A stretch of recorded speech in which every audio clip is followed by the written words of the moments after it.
Sige po, let's come before the Lord bago po tayo pumunta sa ating pong salita ng Panginoon para sa ating lahat ngayong umagang ito.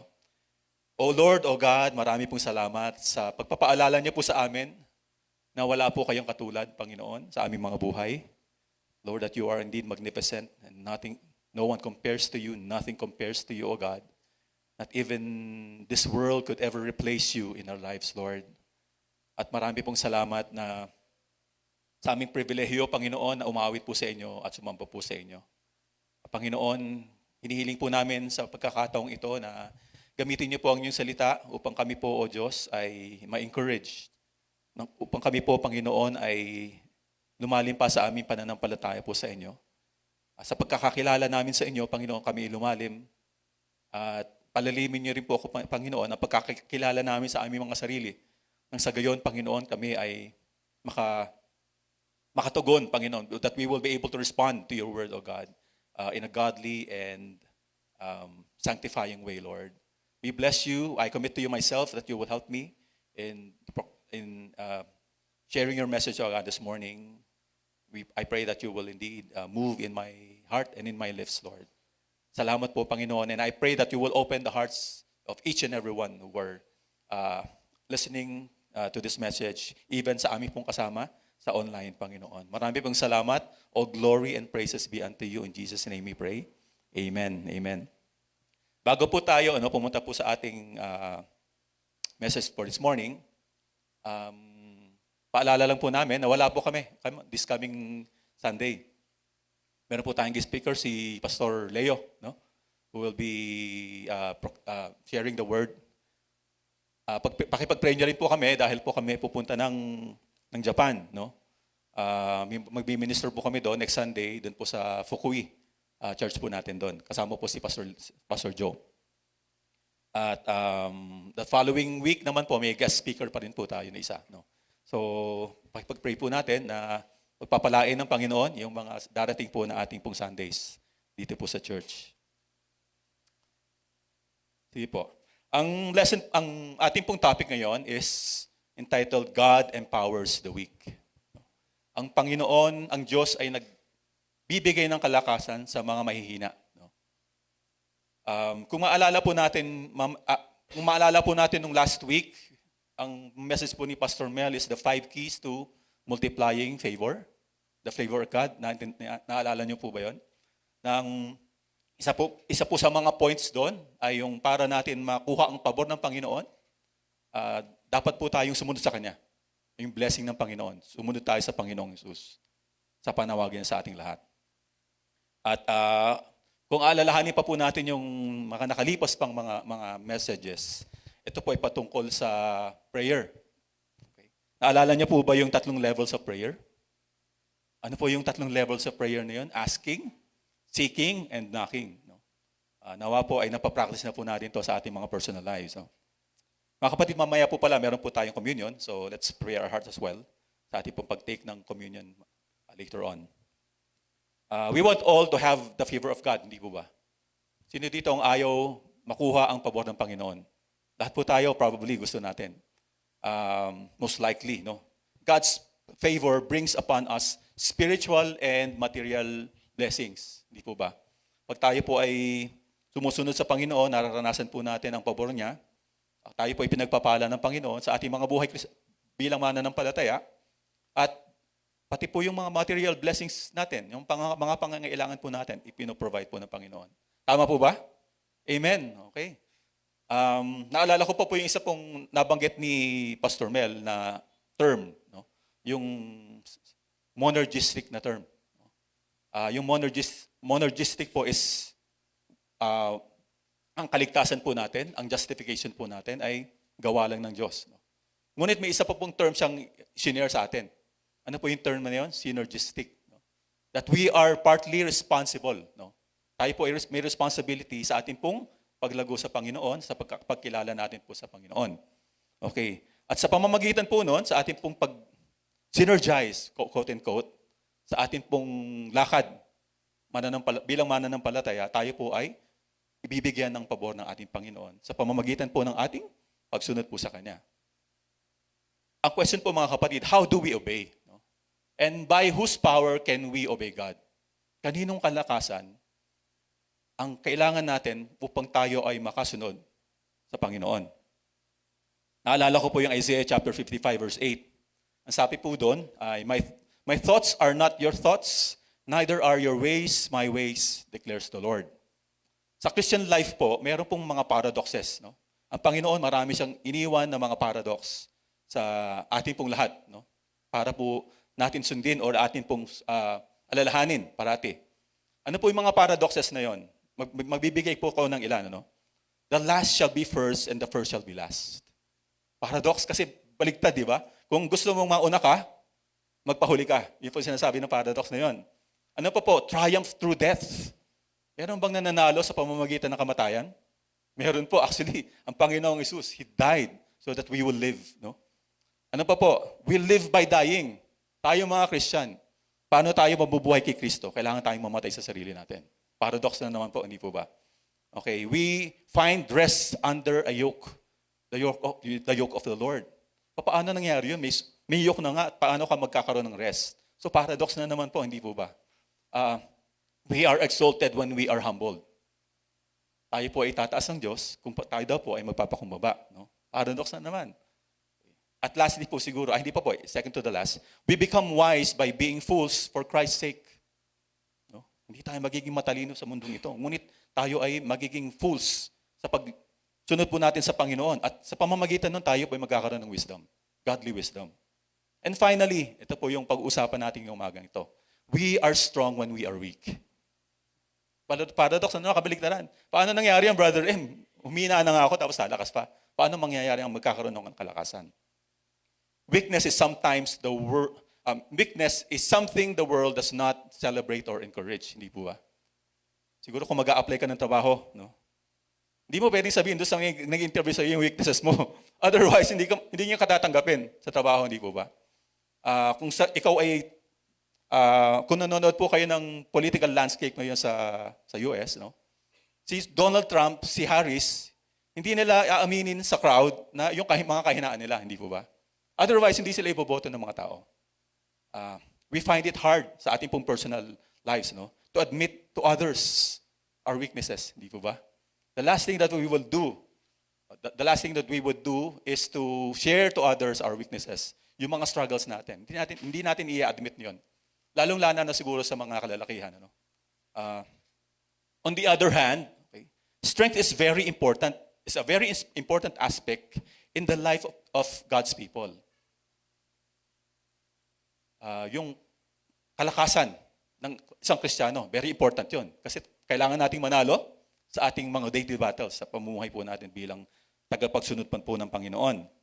Be strong and take courage, said God to Joshua, hindi po ba?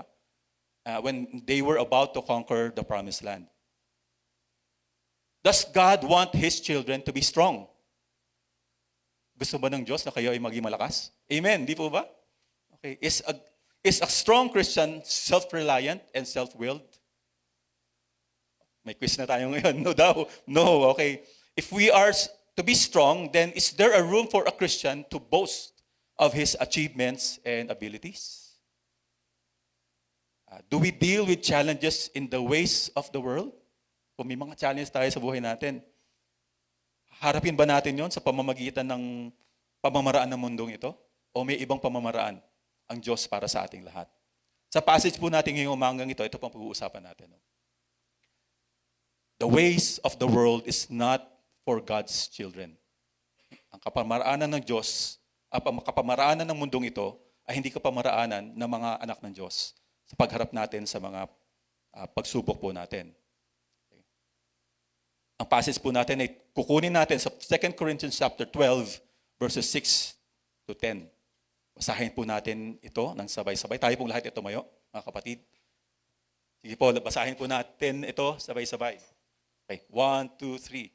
For if I wish to boast, I will not be foolish, for I will be speaking the truth.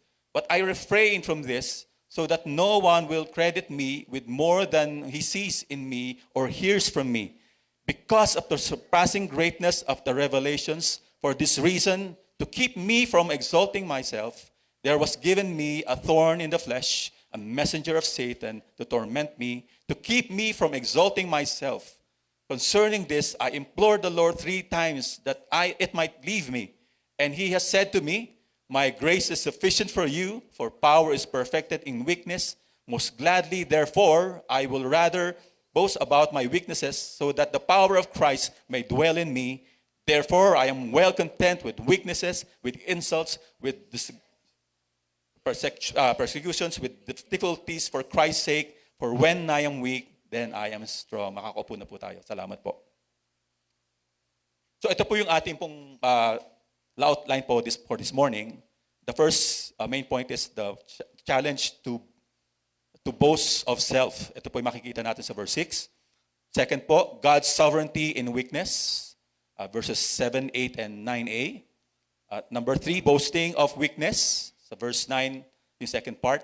And lastly, yung content in weakness for Christ's sake sa verse 10. Ano po ba yung context ni Paul?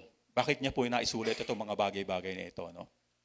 Si Paul po, everywhere he goes, or everywhere he went, po sa ministry niya, during his ministry time, lagi po siyang may mga kaaway.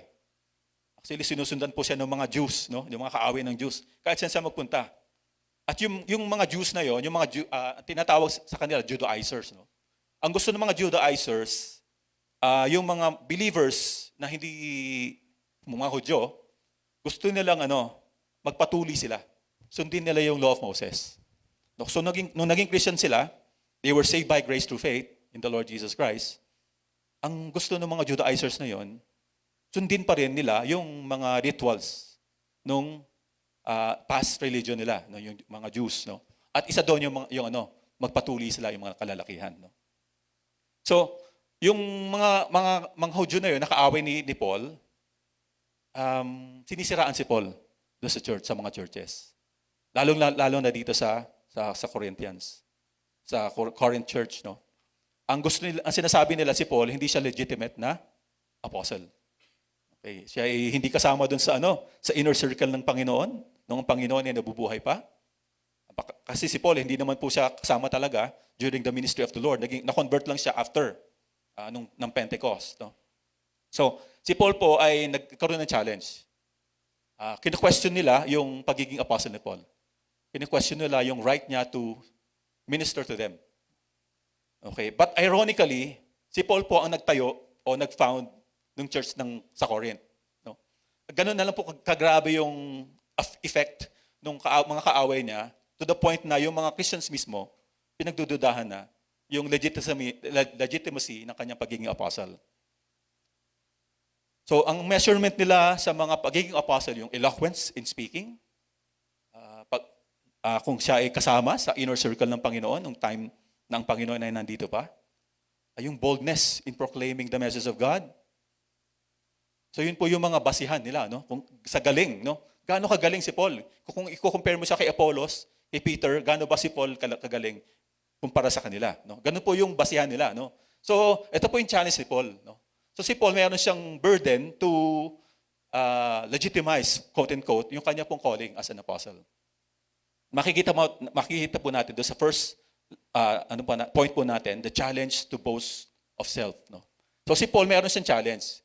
Pagmamalaki niya ba yung kanyang sarili doon sa mga tao para if depend niya yung sarili niya or hindi? Makikita po natin dito kung anong ginawa ni Paul. So how did Paul dealt with this issue? Will he address his challenges by boasting about himself? Tignan po natin yung verse 6. Sabi po dito sa verse 6, for if I do wish to boast, I will not be foolish. For I will be speaking the truth, but I refrain from this so that no one will credit me with more than he sees in me or hears from me. Okay. So ang natural tendency natin mga kapatid, tayong mga tao, no? Kung di tayo mananampalataya, we would list down all the accolades that we've earned, yung mga pedigrees natin, and we would present them sa mga kaaway sa atin, di po ba? Or ide-depense talaga natin yung ating reputation sa mga tao na yon. On the contrary, si Paul po, hindi po ganun ang kanyang ginawa. Paul was determined not to boast about himself. He does not want to be appraised more than who he really is. No? ayaw niyang makita ng mga tao na lagpas pa kung sino talaga siya. Kung titingnan po natin yung verse 6, no? For if I do wish to boast, I will not be foolish. Kasi po, may context po itong sinasabi ni Paul na ito. Makikita po natin ito sa earlier passage. Dito po sa chapter 12, no?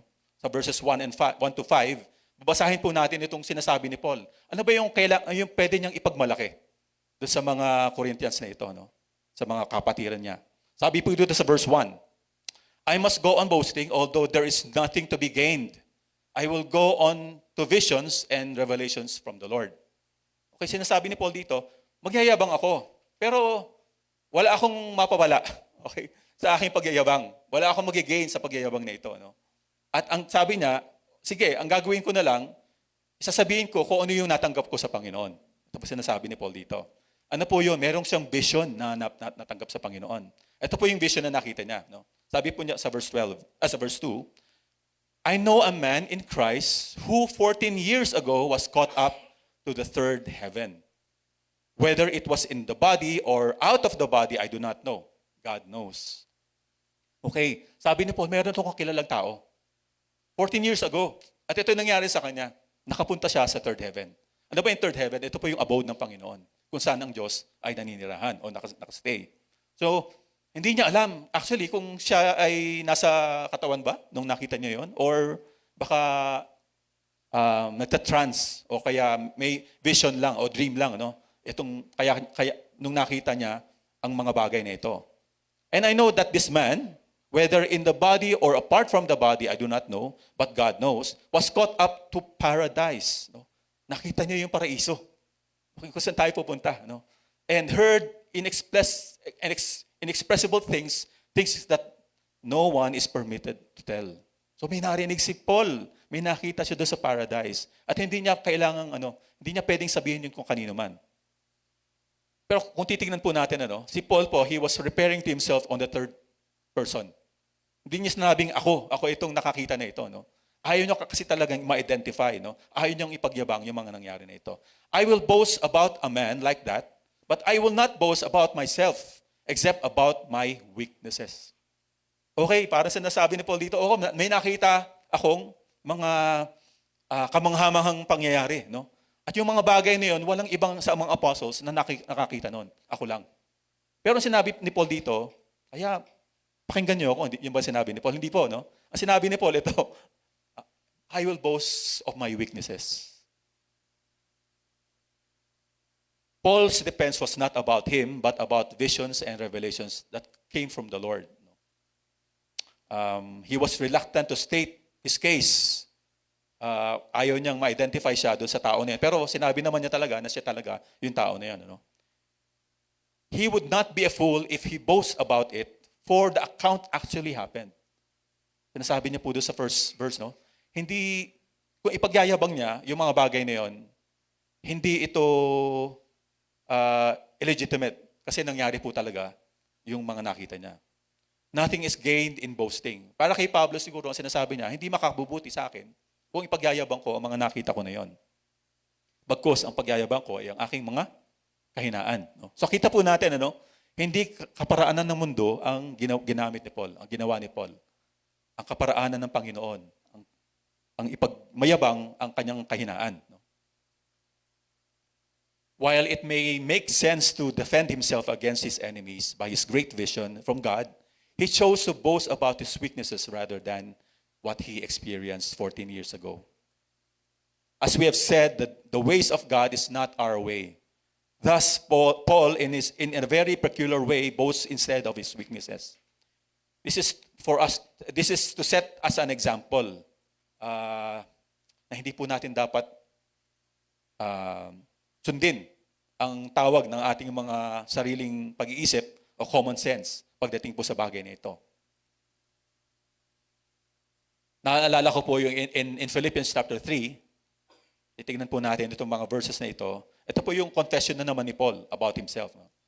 Sabi niya po dito, starting verse 4, although I myself might have confidence even in the flesh, if anyone else has a mind to put confidence in the flesh, I far more. Sabi ni Paul dito, kung meron mang magyayabang, sa flesh, in the flesh, pwede ako. Marami akong mga pagmamalaki. Sabi po ni Paul dito. Sabi po na sa verse 5, circumcised the 8th day, okay, of the nation of Israel, of the tribe of Benjamin, a Hebrew of Hebrews, as to the law, a Pharisee. Walang makakaligpas kay Paul pagdating po sa pagiging Israelita niya at sa pagsunod po sa Mosaic law. As to zeal, a persecutor of the church, as to the righteousness which is in the law, found blameless. Sabi ni Paul dito, lahat ng mga requirements ng law, ginagawa ko. But whatever things were gained to me, sabi ni Paul, those things I have counted as loss for the sake of Christ. Yung mga narating ko na yon, kung sino man ako yon, kung sino man ako, sa mga batayan na yon, wala daw yon. Pagdating sa pagkakakilala niya kay Kristo, hindi importante yung mga bagay na. Ito pa yung sinabi niya sa verse 8. More than that, I count all things to be lost in view of the surpassing value of knowing Christ Jesus my Lord, from whom I have suffered the loss of all things, and count them but rubbish so that I may gain Christ. Yung rubbish po na word dito, sa Tagalog, basura. Or sa ibang interpretation, poops. Poops. Di ba pag kayo nakatapak ng poops habang naglalakad sa kalsada, di ba? Ayoko yan. No? Tatanggalin mo talaga siya kasi mabaho, di ba? Ganun po yung sinasabi ni Paul dito na parang poops yung yung mga accolades ko na yan, hindi yan importante sa akin. For the sake of following Christ, I count them as rubbish, sabi ni Paul. Bakit po kaya? Kasi hindrance yung mga yon sa pagsunod niya sa Panginoon. Human achievement and strength have their own purpose actually sa ating mga buhay. They are blessings from God. But it can become an encumbrance if we use them to lift ourselves up at di po ang Panginoon ang ating pong itataas. Do we refrain, mga kapatid, from boasting for the sake of Christ, just like Paul when we are challenged? Tayo po ba? Gagawin ba natin yung sinasabi ni Paul? O pagmamalaki natin yung ating mga pedigrees o naabot natin sa buhay pag tayo ay china-challenge ng ibang tao? Or magiging katulad ba tayo ni Paul na ipagmamalaki natin yung ating weaknesses? Puntahan po natin yung second point po natin. God's sovereignty in affliction. Ang Panginoon po ay may kalayaang gawin ang kanyang nais gawin sa mga sirkumstansya ng ating mga buhay. No? Ito po yung basahin po natin yung verses 7 hanggang 8. Hanggang 9. Sabi po ulit ni Paul, because of the surpassing greatness of the revelations, for this reason, to keep me from exalting myself, there was given me a thorn in the flesh, a messenger of Satan, to torment me, to keep me from exalting myself. Concerning this, I implored the Lord 3 times that it might leave me. And He has said to me, my grace is sufficient for you, for power is perfected in weakness. Nabanggit po ni Paul dito yung surpassing greatness of the revelation. Ito po yung nabanggit natin kanina. No? May nakita siyang vision. Hindi po natin alam actually kung ano po talaga yung nakita ni Paul. Okay, pero kung titingnan po natin yung Book of Revelation, magkakaroon po tayo ng idea, most likely, ganun yung nakita ni Paul nung siya po ay pumunta sa third heaven. Hindi na po natin pag-uusapan dito yon. Paul saw and heard something beyond what he could ever imagine. No? And he could probably talk about it over and over. Siyempre, kung kayo may na-experience kayo yung super awesome, di po ba? Kukwento nyo yun sa mga kaibigan nyo hanggang 20 years pass na, kinukwento mo pa rin. Kasi po, sobrang ganda nung na-experience nyo. Di po ba ganun tayo? Pag pinagmamalaki natin yung mga experiences po natin. And ako po, meron ako mga ganung pwedeng maikwento. No? Na ang tagal na nangyari, pero parang fresh pa rin sa akin. No? Kahit sa ngayon. Sabi ni Paul, to keep him from being conceited, binigyan siya ng Diyos ng thorn in the flesh. A messenger of Satan to torment him. Ano kaya yung thorn in the flesh na ito, mga kapatid? May mga commentaries po na sinasabi, it is a spiritual or psychological anxiety.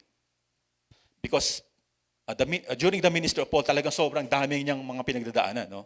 mga opposition tried and here and there, mga physical, kumbaga parang torment na kanya pong nararanasan. Yun po yung isa, no? Spiritual or psychological anxiety. Pangalawa, opposition of the Jews to his ministry. Ito po, yung pinagdadaanan ni Paul dito sa Corinthians. No? Ino-oppose siya ng mga kaaway niya sa ministry niya. Ang pangatlo pong assumption ay a physical ailment. May sakit si Paul.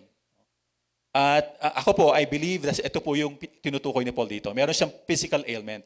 At kung sa mga nag-IBA po, no, o sa ating pong nakakaalam, ang mga sulat po ni Paul, most of them, yung mga letters ni Paul, hindi po siya nagsulat nun.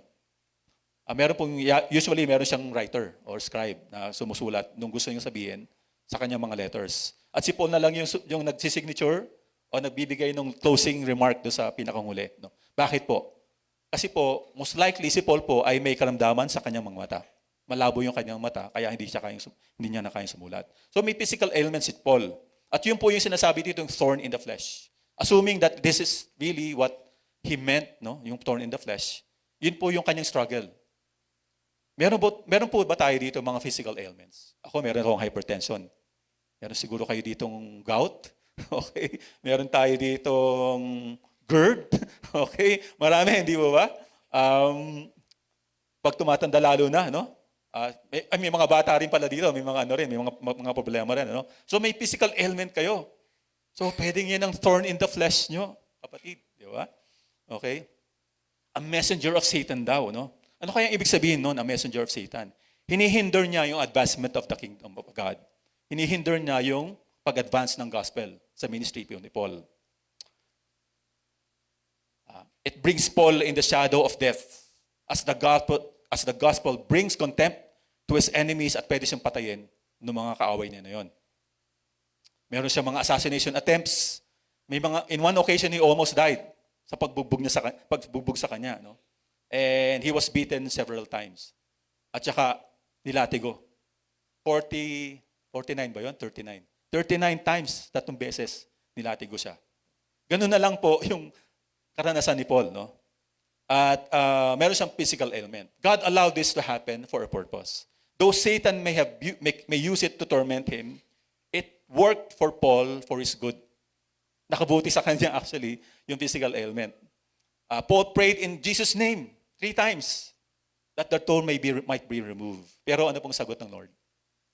Hindi niya tinanggal yung physical ailment na yun. Siguro po in a personal manner, no? Kayo po ba ay may mga pinag-pray? Sakit nyo? Lord, ayoko na itong sakit nito. No? Ako po meron din, di ba? Alam niyo naman po lahat yun. Pinapapray ko ito at hindi pa tinatanggal ng Panginoon yung sakit ko na yun. Kayo po, siguro ganun din kayo, di ba? Bakit kaya? May purpose si Lord. Ang sagot ni Lord sa atin, katulad kay Paul, my grace is sufficient for you, for power is perfected in weakness. Lord, sana na lang, yung grace na lang yan, hinili mo na lang ako. Di ba? Bakit kailangan ko pang Bakit power is perfected in weakness? Mas okay sana kung wala na lang sakit, di ba? Pero ang Panginoon po is sovereign in our lives, hindi po ba? The thorn remains, but the Lord left him an assurance of grace that will be sufficient and it shall be in the form of strength or power to endure through his ailment. May sakit ka, bibigyan ka ng Panginoon ng kalakasan para matiis mo yan, ma-overcome mo yung sakit mo na yan. Yun po yung sinasabi po ng Panginoon dito. May sinabi po si D.A. Carson, in the midst of the distressing weakness inflicted at various times by his ailment pertaining to Paul, the supporting grace of Christ is adequate precisely because divine power finds its full scope and strength only in human weakness when Christians acknowledge that they cannot serve Christ effectively apart from His empowering. Ganda po ni sinasabi po dito, no? Yung divine power daw, yung kapangyarihan ng Panginoon, yung kalakasan na ibinibigay niya sa mga tao, no? Mag-aano lang daw yun, mag-take effect lang daw sa atin yung mga Christians. Kung tayo po ay nasa ating limit ng ating kahinaan. No? Tuloy po natin. But it is not simply that weakness is a prerequisite for power, Both the weakness and power existed simultaneously in Paul's life as they did in Christ's ministry and death. Indeed, the cross is the supreme example of power in weakness. With weakness, Christ triumphed over death to free his people from the curse and the bondage of sin. In the economy of God's grace, the weakness of a Christian and the power that God provides go hand in hand. Ang sinasabi lang po nito, no? Sa economy po ng biyaya ng Diyos, no? Ang kahinaan at ang kalakasan na binibigay ng Diyos sa atin ay laging magkakambal yan. Hindi po pwedeng mahiwalay yung sa isa't isa. How many of us are tormented by a certain ailment? Physical affliction man yon, or may mga problema tayong pabalik-balik na lang, ayaw umalis sa ating mga buhay, no? Maybe, kapatid, the reason why you remain defeated in your spiritual growth in life, or you are stunted, hindi ka nag-grow kay Lord, is because hindi ka pa dumarating doon sa point of weakness na yun, na kagaya ni Paul, no?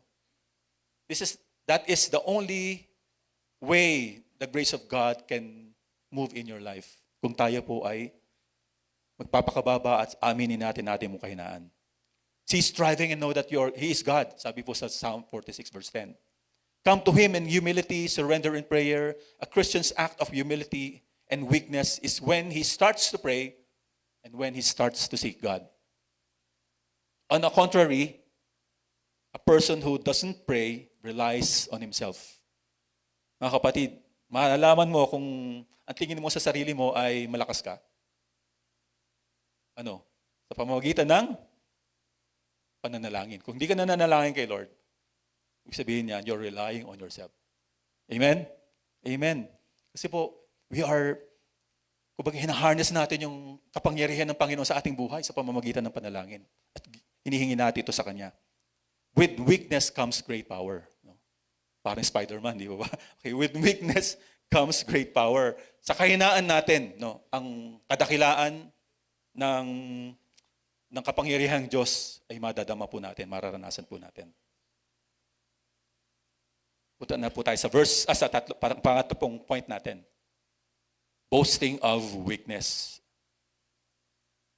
Sabi po ni Paul, sa verse 9, the second half. Most gladly, therefore, I will rather boast about my weaknesses so that the power of Christ may dwell in me. Okay. So, sinuportahan pa niya yung kanyang sinasabi na I will boast in my weaknesses. Courageously, sabi po ni Johnny Yoder. Nandito po ba yun? Johnny Yoder. Wala yata, Wala. Sayang. Ha? Wala. Ayun. Okay. Buti na lang. Okay. Courageously, sabi ni Johnny Yoder, Paul began to own his weakness and put the Lord's grace to test. A pathway that Sanders calls a gradual educative process in the apostle's life. Sanders notes that eventually Paul no longer regarded this thorn as a limiting handicap, but as a heavenly advantage. Ang ganda po dito sinasabi po ni Johnny Yoder po dito. And his advantage was when he was weak in himself, he was strong in the Lord. As we accept our weaknesses, in Christ we can be strong, weak people. Gusto ko po yung description dito ni Yoder. Sinasabi po niya, si Paul, natutunan niyang i-own yung kanyang kahinaan, yung kanyang sakit sa kanyang katawan, pero matagal yun nangyari sa kanyang buhay. Matagal niya natanggap na yun na talaga yung kanyang, yun ang will ng Panginoon para sa kanya. Yung limiting handicap na yun, na sinasabi po dito, it becomes what? It became what? A heavenly advantage for him. Yung kahinaan mo, kapatid, kahinaan ko mismo, pwede yung maging heavenly advantage when we admit to ourselves, or admit to the Lord, that we are weak, so that He can strengthen us. He can give us strength and the power to live our lives faithfully in the Lord and to obey Him. Do you see your affliction as a heavenly advantage rather than a limiting handicap? It starts with owning our weaknesses. Admit them and let the grace of God work in you. To be strong in the Lord is to let Christ dwell in us, no? This is a major objective. This is the major objective of our Christian life. To be satisfied by Christ, to be empowered by Christ, and most especially to love our Lord Jesus Christ Himself. A change must take place in our disposition. Kung di ganun ang pananaw natin sa mga bagay-bagay nito, kailangan po nating baguhin ang ating pong pananaw. No? Strength comes in humility. Sabi po sa James chapter 4, verse 6, paalala po sa ating lahat ito, no? Na kung tayo po ay magpapakataas, hindi tayo magpapakumbaba, i-oppose po tayo ng Panginoon at hindi po tayo lalago sa ating pananampalataya. Sabi po dito, but He gives a greater grace. Therefore, it says, God is opposed to the proud, but He gives grace to the humble. Kaya nga po, nabanggit ko po kanina, no? Isa sa measurement, kung gaano tayo, kung ano natin, tinitingnan natin ang ating sarili, isa pamamagitan po ng ating prayer life. Siyempre, kung tayo nagpe-pray, ano pang ginagawa natin pag nagpe-pray tayo? Humihiling tayo sa Panginoon, di po ba? Of course, nag-worship tayo sa Panginoon. Pero, humihiling din tayo sa Panginoon para po sa ating ministry, sa ating mga kaibigan, at most especially para sa ating mga sarili, hindi po ba? At kung tingin natin, wala tayong kailangan kay Lord, ano po ibig sabihin nun? Ibig sabihin, we're proud, hindi po ba? Kaya po, grabe po yung Christianity. May mga kaibigan nga po ako nagsabi, no? Alam mo yung mga Christian, malalaman mo kung Christian yan, kung humble siya. Sabi niya, walang Christian na mayabang eh. Humble siya sa harap ng Diyos. Kasi alam niya na hindi niya kayang ligtas ang kanyang sarili. Kaya magpapakababa talaga siya sa harap ng Panginoon. At hihiling niya na ang Panginoon ay ligtas siya. Ganyan din po sa Christian life. No? Ganyan din po. Ang attitude po ng puso natin sa Panginoon, dapat po talagang mapagkumbaba po tayo. Otherwise, we will not win in the battles of our lives. No? Sa sarili mo pa lang eh. Hindi po ba? Alam mong hindi mo kayang talunin yung sinful nature mo. Yung carnal nature natin. Di po ba? At kung hindi mo kayang talunin yan, may mga kasalanan kang hindi mo ma-overcome. Kapatid, lumapit ka sa Diyos. Pag-pray mo yan. Sigurado yan, bibigyan ka ng Panginoon ng kapangyarihan para mo overcome mo yan. Pero kung hindi ka lalapit sa Panginoon, magpapakataas ka, you will turn a blind eye about yourself, hindi mo nakikita yung sarili mo sa harap ng Diyos. Walang mangyayari po sa atin, mga kapatid. Dapat po talaga tayo magpakumbaba sa kanyang harapan. When a sense of weakness becomes real in our hearts, the favor of God can start to flow.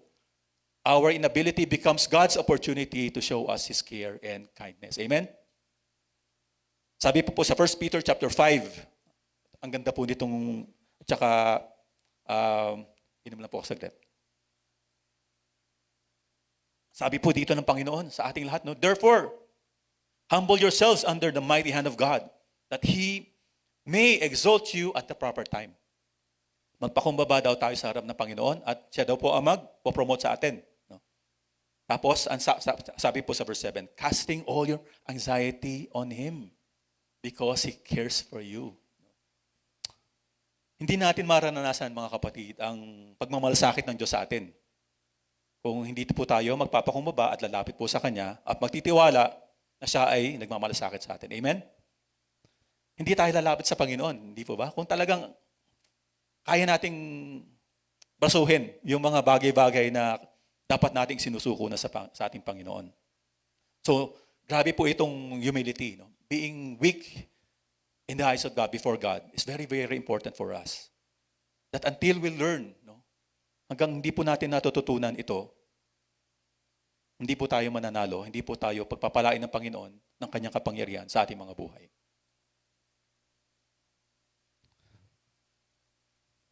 Nasa last point na po tayo. Content in weakness for Christ's sake. Ito na po yung matinding sinasabi ni Paul po dito sa verse 10. Therefore, I am well content with weaknesses, with insults, with distresses, with persecutions, with difficulties, for Christ's sake. For when I am weak, inulit na naman po niya, then I am strong. Masasabi po ba natin ito Itong mga sinasabi ni Paul patungkol sa atin, na you are well content. Ano pa ibig sabihin ng content na word, no? Ito, ang Greek word po dito is eudokeo. To think well of. No? It means to take personal pleasure in something because of its strong appeal. May appeal ba yung weakness? May appeal ba yung insult? Okay? To be well pleased, to think it good. Nung binabasa ko po itong mga subjects na ito, no, talagang hindi ko po yata masasabi na I am well content or I delight, no, in insults, in distresses. Ang NIV translation po, that is why for Christ's sake I delight in weaknesses, in insults, so on and so forth. Ano po kaya yung examples ng mga nakaranasan ni Paul patungkol po dito sa mga binanggit niya na ito, no? Mga afflictions na ito. Makikita po natin ito sa 2 Corinthians chapter 11. A chapter before yung binabasa po nating passage. Sabi po, beginning in 24, verse 24, 5 times I received from the Jews the 40 lashes minus 1. 5 times pala, hindi pala 3. No? So, nilatigo si Paul. At yung latigo na yon, hindi yon pat-pat lang, hindi ba? Ano po yun? Masakit po yun, ano? Yung latigo na yun. 5 beses daw siyang nilatigo, 39 times yung latigo niya sa kanya. No? So hindi mo alam kung grabe na ba yung condition ng likod ni Paul. Pag nasa langit po tayo, tignan lang po natin. Okay. 3 times I was beaten with rods. Once I was felted with stones. 3 times I was shipwrecked. I spent a night and a day in the open sea. Grabe po ito. Binato siya. Pinagbabato siya. 3 times, lumubog yung barko. Okay. I spent the night in open sea. No? Ginabi siya, no? Magdamag. Nasa open sea siya. I have been constantly on the move. I have been in danger from rivers, in dangers from bandits, in danger from my fellow Jews, in danger from Gentiles, in danger in the city, in danger in the country, in danger at sea, in danger from false believers. I have labored and toiled and have often gone without sleep. I have known hunger and thirst and I have often gone without food. And I have been cold and naked. Besides everything else, I face daily the pressure of my concern for all the churches. Grabe. Pastor talaga si Paul. Grabe po. Yung kanyang physical difficulties, hindi lang yun yung concern niya. Mga concerns na doon sa mga churches na kanyang pinapastoran o kanyang nililid or minimentor. Grabe po ito, no? Kapatid, kung mayroon kang trabaho, okay, marami kang stress sa buhay mo. Tingnan mo yung stress ni Paul. Di ba? Grabe, di ba? Kung ako ito, ayoko yata, Paul. Lord, ayoko yatang makatulad kay Paul. Hindi ko kakayanin. Kayo po ba kakayanin nyo? Sino itong magsasabing, kaya ko yan, Brother M. Hindi po ba? Ayaw ko. Wag na lang, Lord, no? Sabi po ni Paul dito, sa verse 29, who is weak and I do not feel weak? Who is led into sin and I do not inwardly burn? If I must boast, sabi ni Paul, I will boast of one thing that shows my weaknesses. Yun na naman, weakness na naman yung sinasabi ni Paul, no? Grabe po ito po yung pinagdadaanan ni Paul. Ang sinasabi ni Paul, sa binasa natin kanina sa verse 10, I delight in them. Will you delight in them, mga kapatid? No, I will not. And I'm sure you will not as well. How could Paul afford to delight in weakness, insults, distresses, persecutions, and difficulties? Can we afford to delight in those things? Of course not. Pero by the grace of God, I'm sure we can. No? We will delight in them. Naalala ko po yung kwento po ni Fanny Crosby, the hymn writer. He was blind shortly after birth as a result of a doctor's mistake. Nagkamali yung doktor. So, pinanganak siya, bulag siya. Kilala niyo ba si Fanny Crosby? Siya po ay hymn writer. No? But this remarkable woman overcame his disability to live a long and productive life. She provided the church with countless hymns and gave a joyful testimony for Christ. Ito po yung delighting in weakness about her. Mrs. Crosby often said that she was glad to be blind. Wow, okay. Because since it meant that the first thing she would see was the face of Jesus Christ. Ang una niya makikita, pagmulat niya ng mata, na nakakakita siya, ang Panginoong Hesus. Okay na yung hindi niya makita yung mundo. Basta ang una na makikita, ang Panginoong Hesus, okay na sa kanya yun. And she delighted in being blind. Just like Paul, she turned the physical handicap into heavenly advantage. Hindi po ba? So that God used her in the area of making hymns and writing hymns. Si William Wilberforce, kung medyo may alam kayo sa history, no? William Wilberforce led the fight to abolish slavery in the British Empire. Was physically weak and frail, sabi po nung taong nag-describe po sa kanya. But he had deep faith in God. At may nag-comment po si Boswell, ang pangalan niya, said of him, I saw what seemed to be a shrimp become a whale. So William Wilberforce daw, para daw siyang hipon. Okay? Pero nung naging Christian siya, ano nangyari sa kanya? Parang naging balyena, di ba? So, binago ng Panginoon si William Wilberforce. It is by the grace of God and nothing else. From a frail man compared to a shrimp, he was turned into the largest mammal in the world as he overturned the slave trade in England. Nung pong time ni William Wilberforce, yung mga Africans, no, dinadala yun sa Britain, at ginagawa na lang slave, alipin. At alam naman po natin yung pagtuturing ng mga taong sa panahon na yun sa mga alipin, para silang property. Wala silang rights. Kung gusto silang patayin ng amo nila, okay lang. Para siyang appliances, no? Parang ganun po. Pero ang ginawa po ni William Wilberforce, binatan niya. Sinuong niya, no? Tinalo niya yung slavery na yon at na-free yung mga Africans dahil po sa kanya.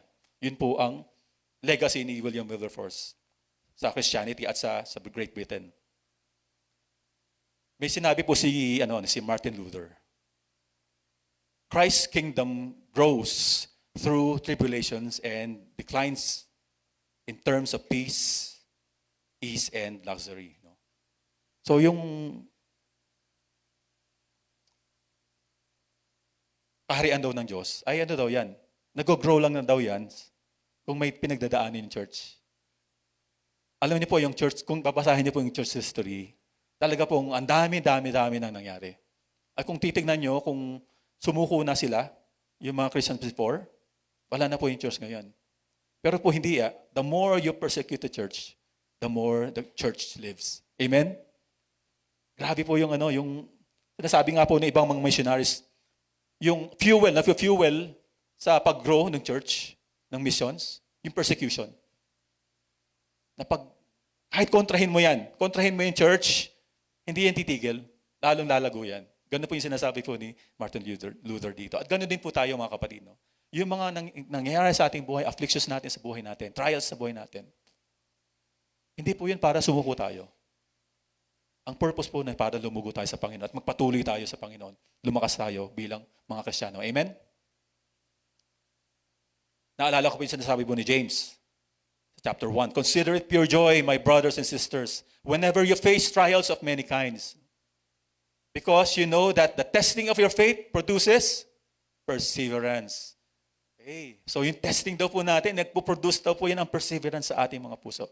That perseverance finish its work so that you may be mature and complete, not lacking anything. Bakit mature ang isang Christian? Kasi marami siyang pagsubok na pinagdaanan. Gusto mo bang maging mature kay Lord? Yes. I-welcome mo yung mga pagsubok. Huwag mo siyang i-resent. Tanggapin mo siya and admit your weaknesses to the Lord. And I'm sure the Lord will help you overcome them. Tribulations, hardships, difficulties, weakness are essential to Christian maturity. God doesn't want us to stay immature. He wants us to grow a full man and a full woman of God. Consider it pure joy when trials come. Do not be resentful. Delight in them, just like Paul, because God is sovereign in our circumstances. We will never run out of God's promises to keep us strong in our weaknesses, mga kapatid. God's provision to help us, makikita po natin ito all over the Bible. Let me name three, provision of victory. So kung tayo may pinagdadaanan, meron bang pangako ang Panginoon sa atin na we will win that battle or that challenge in our lives? Sabi po sa Romans 8, chapter 8, verse 36 and 37, just as it is written, for your sake we are being put to death all day long. Grabe po yung pinagdadaanan po ng church during this time. No? Parang daw sila, papatayin daw sila all day long. May threat parati na sila ipapatayin. We were considered as sheep to be slaughtered. Nakapila sila doon sa katayan, no? Ng mga animals. So, parang ganun po yung description dito po sa passage po na ito. Pero ito po yung pangako ng Panginoon sa atin. But in all these things, we overwhelmingly conquer through Him who loved us. Kapatid, paano mo ma-overcome yung threat na yon? Sabi po dito, we overwhelmingly conquer. Ang isang translation po dito, we are more than conquerors through Him. More than conquerors ka, kapatid. Ano yung sabihin po ng more than conquerors? Hindi ka lang panalo ka. Po sinasabi dito, no? Pero hindi po yan dahil sa ating mga sarili. Sabi po dito, through Him who loves us. Sa pamamagitan ng Panginoon, tayo ay mag-overwhelmingly conquer sa mga pinagdadaanan po natin. So yun po ng unang-una, no? Provision for victory. Provision of victory. Tayo ay magwawagi sa mga pinagdadaanan po natin. Dahil kanino? Dahil po sa Panginoon na nagmamahal po sa atin. Amen? Amen. Pangalawa po, provision of strength. Alam po natin ito, no? Philippians chapter 4, verse 13. I can do all things through Him who gives me strength. Sino ang magpapalakas sa atin? Ang Panginoon. Amen? So tayo po ay, kung mayroon tayong hinaharap na mga bagay-bagay sa mundong ito, no? Sa ating buhay, at parang mag-give up ka na. Ayoko na yata, Lord. Suko na ako. Lalahanin po natin ito.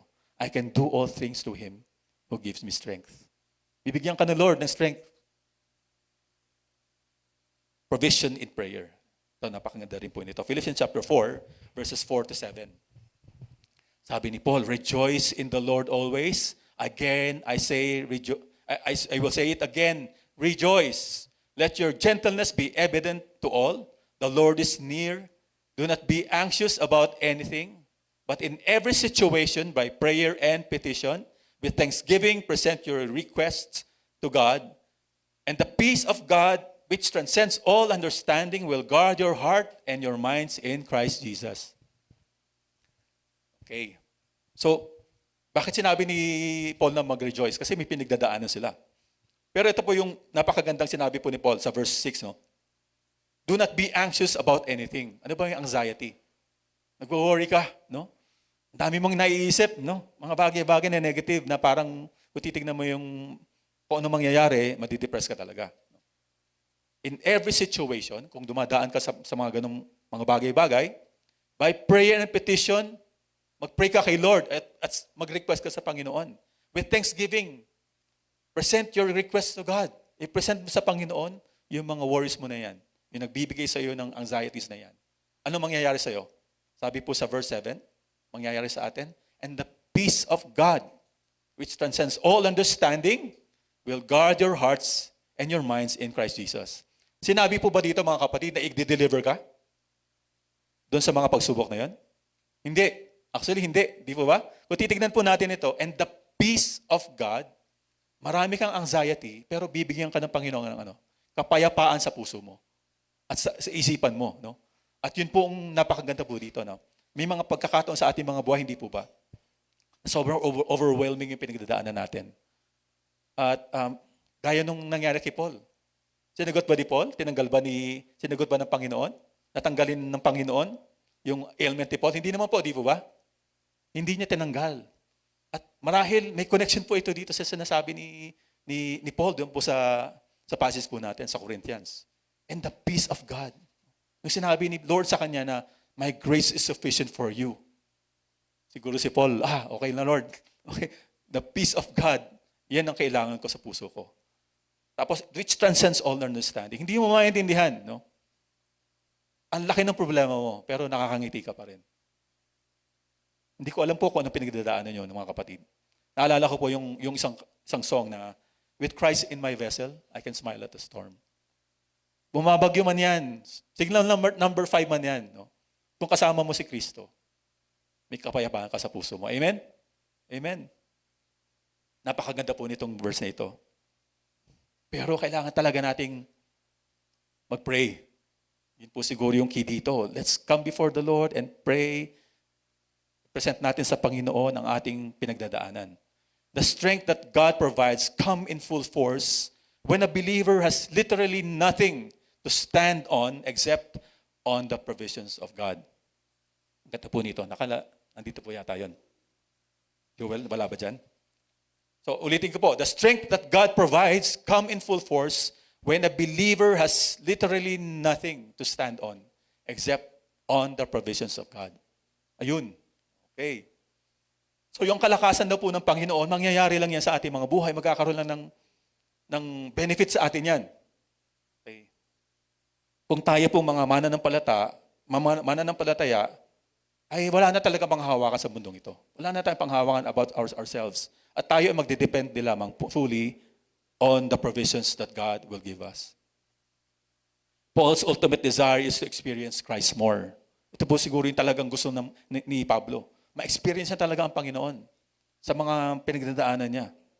Maranasan niya yung kalakasan ng Panginoon so that his relationship with Christ will grow more and more and his knowledge of Him and his love for Him will continue to grow. Because the more the afflictions, the more he gets to experience the reality of God's power working in his life.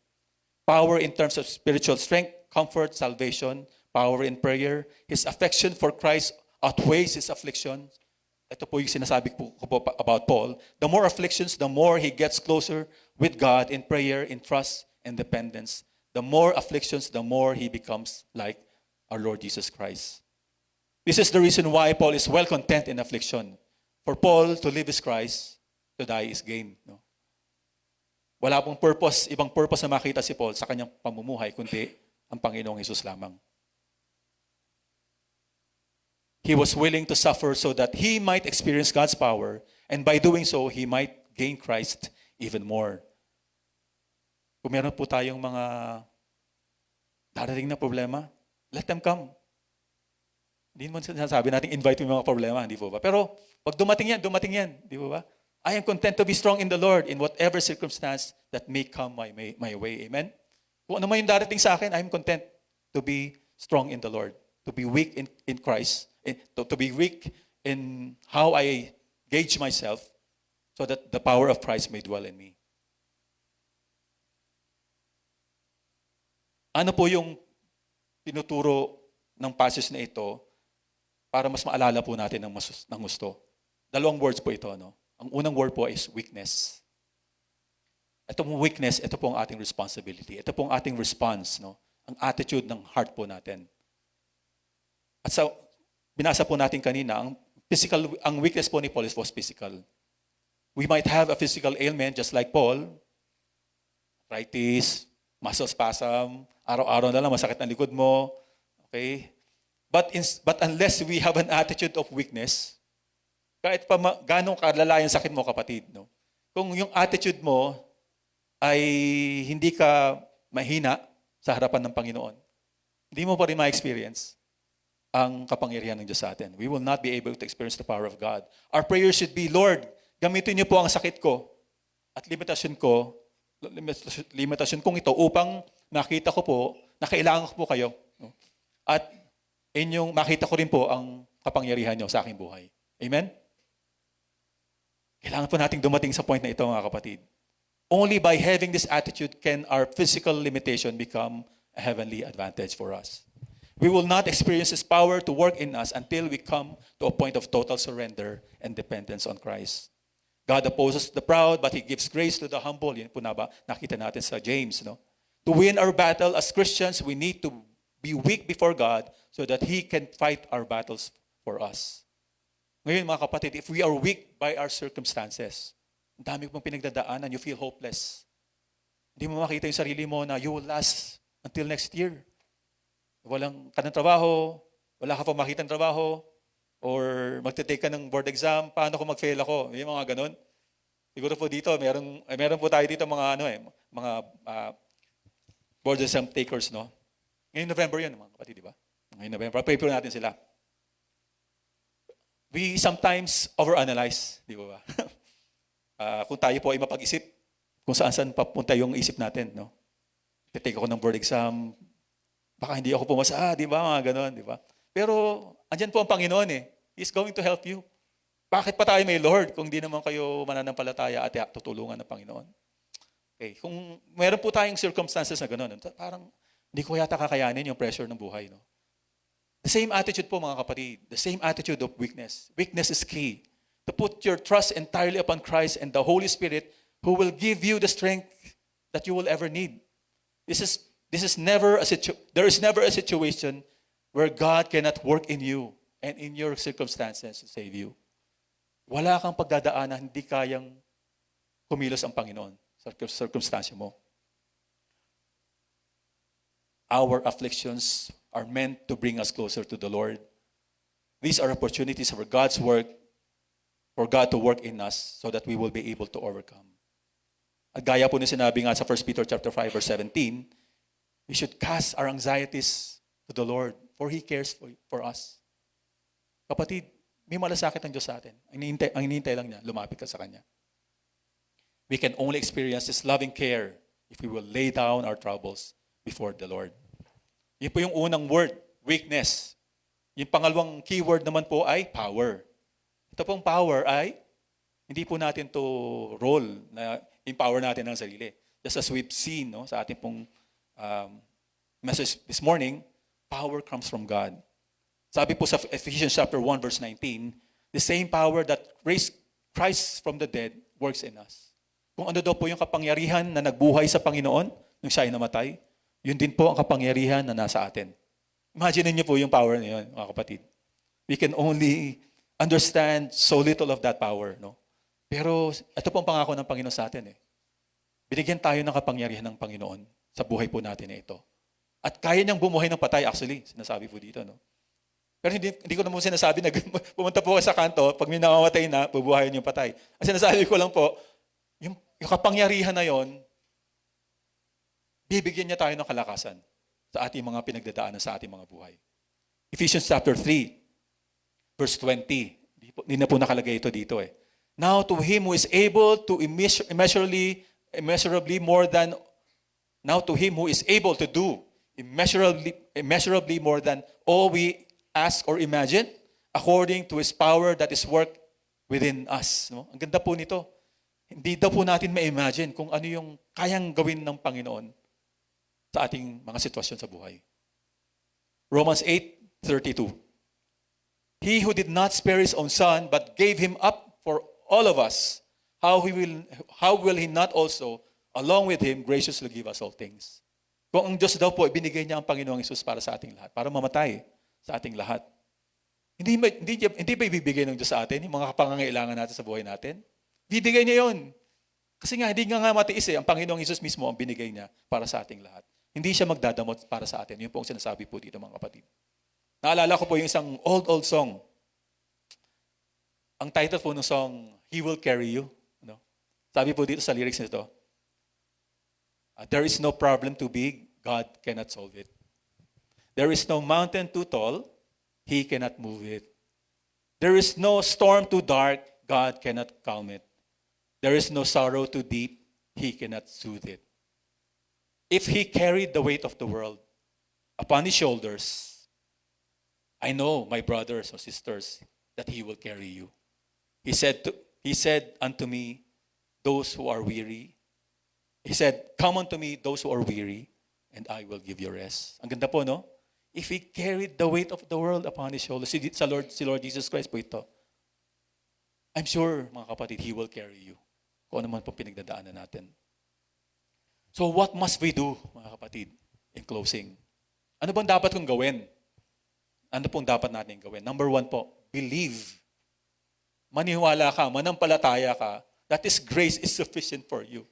Otherwise, hindi mo magagawa na lumapit sa Panginoon at mag-request sa Kanya, no? Napalakasin ka. You should believe in the Lord that and this promise. Have faith in the sufficiency of God's grace. Maniwala ka na bibigyan ka, tutulungan ka ng Panginoon, tutulungan tayo ng Panginoon pag tayo lumapit sa Kanya. Believe.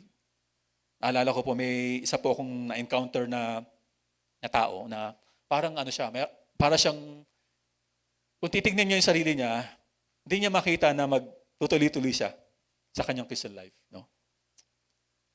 At ang sagot lang po doon, naniniwala ka ba sa Panginoon na kaya niya kanyang baguhin sa buhay mo na yan?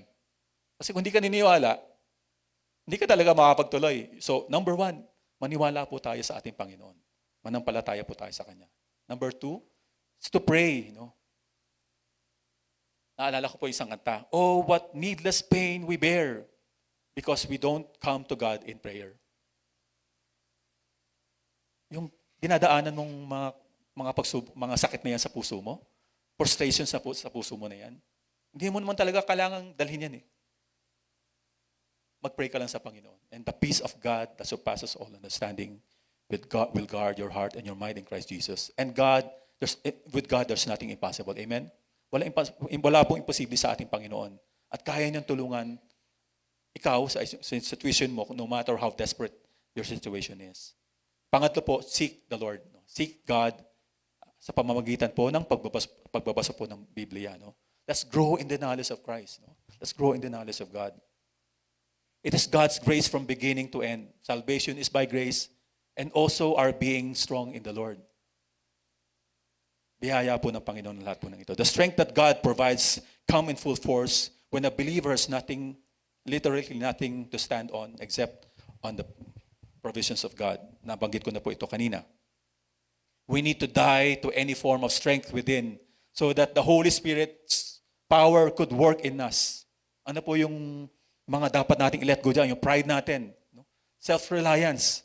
Ito po ay dapat na mamatay sa ating mga sarili. No? The word is total dependence in Christ. Allow Christ to save you, to strengthen you, and to sustain you. Let Jesus become your sufficiency in life. Na ang Panginoon lang ang lahat-lahat sa iyo at siya lang ang kailangan mo sa buhay mo. It is only when the living Christ starts living in us can we experience His power.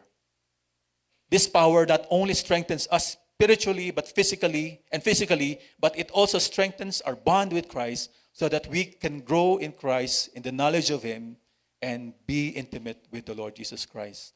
A Christian life is a battle. Only the strong will win. Okay. But to win, we must be weak in the Lord. No? We are destined to be conquerors in Christ Jesus. At yun po ang panawagan po niya sa atin. The key to be empowered by God is weakness, mga kapatid. My grace is sufficient for you, for power is perfected in weakness.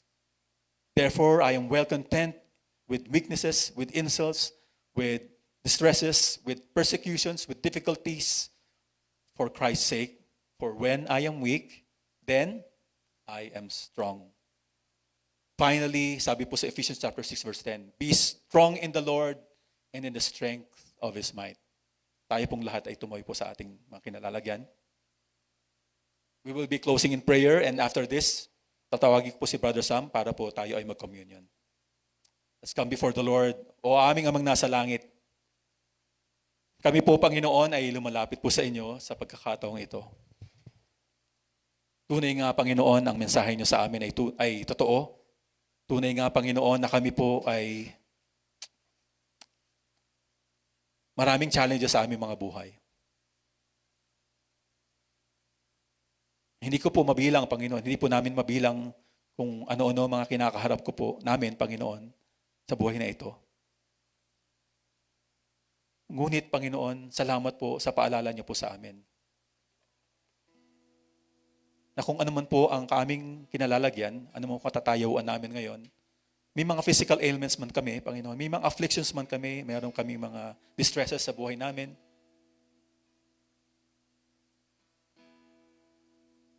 Alam po namin, Panginoon, na hindi po nalilingid sa inyo ang mga ito. Alam niyo po silang lahat, Panginoon. Bawat isa sa kanila. At alam niyo po kung gaano ito nakaka-apekto sa aming pananampalataya sa inyo. Kung paano po nakaka-apekto to sa aming mga emotions, sa aming pong disposition sa buhay namin, Panginoon. How we respond to these challenges in our lives, Lord. But thank you, O God, for the example of Paul, Lord. That, O God, in spite of his experiences in life, his difficulties, how you blessed him with a vision, O Lord, in heaven. The only thing that he could boast of, O God, is his weaknesses, Lord. And may we, O God, at this moment come to this very point, Lord, in our lives, Panginoon. Tulungan niyo po kami, Panginoong Diyos, na wala po kami magmamalaki sa aming mga sarili. Natapos man namin, ano man po ang aming posisyon ngayon sa trabaho, kung sino man po kami ngayon sa harap ng ibang tao, O Diyos. Hindi po namin ito ipagmamalaki, Panginoon, sapagkat ito po ay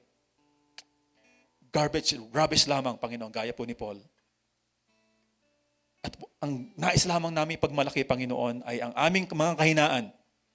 Aaminin po namin, Panginoon, ang aming mga kahinaan, Panginoon, sa aming mga puso. Ang aming kahinaan, Panginoon, na i-admit, Lord, na kailangan namin kayo. Ang aming kahinaan, Panginoon, na lumapit sa inyo, Panginoon. Tulungan niyo po kami, Panginoong Diyos. For indeed, O God, your grace is sufficient for us. For your power is made perfect in our weaknesses, O Lord. At what a great teaching this is, O God, for each and every one of us. That we should no longer struggle on our own, O God. That we have you to help us, O God, in our times of need. We have you, O Lord, that at the times of our weaknesses, you are going to give us the strength, Lord, so that we can be strong in the Lord and not from our own selves, O God, but from you, O God, who grants us, Lord, the grace to continue, O Lord, sa aming pong pamumuhay bilang mga Kristiyano. Panginoon, kilala niyo po ang bawat isa sa amin. At kung meron man, Panginoon, dito na sinasabi niya, mag-give up na ako, Panginoon, hindi ko na po kaya. Pakita niyo po sa kanya ang inyong biyaya, Panginoon, ay hindi matatapos, Panginoon. Ang pagmamahal mo sa kanila ay hindi matatapos sapagkat no one can separate them from your love, O God. And we are overcome. We are more than conquerors through Him who loves us, O God. We thank you, O Lord, for the strength that you provide. At sana nga po, Panginoon, wala pong ibang masasabi ang mga taong nakapaligid sa amin, maging ang aming mga kapatiran, patungkol sa amin, kundi that person is strong in the Lord. And we pray, O God, na ito pong i-fulfill niyo po sa bawat isa po sa amin, Panginoon. Maraming salamat po, Panginoon. At dalangin po namin na patuloy niyo kaming turuan ng magpakumbaba sa inyo so that we can, Lord, experience the strength that you provide for each one of us. We bless you. We thank you, Lord. In Jesus' name we pray. Amen and amen.